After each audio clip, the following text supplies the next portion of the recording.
देशाच्या सर्वोच्च न्यायालयाचे न्यायमूर्ती माननीय आदरणीय भूषणजी गवई साहेब यांच्यावर जो सर्वोच्च न्यायालयात आज हल्ला करण्याचा प्रयत्न झाला तो निषेधार्ह आहे. त्याचा मी ठळक शब्दात निषेध करतो. मनुवादी प्रवृत्ती या निमित्तानं पुन्हा डोकं वर काढत आहे, याच्यातून हे सिद्ध होत आहे.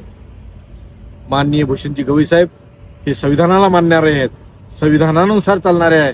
बाबासाहेबांनी दिलेली घटनेचं रक्षण हे आज सर्वोच्च न्यायालयाचे न्यायमूर्ती म्हणून करत असताना अशा मनोवादी विचारांच्या लोकांनी, सनातन धर्माच्या लोकांनी त्यांच्यावर जो काही हल्ल्याचा प्रयत्न केला, त्या हल्ल्याला येणाऱ्या काळात जनता सडेतोड उत्तर दिल्याशिवाय राहणार नाही.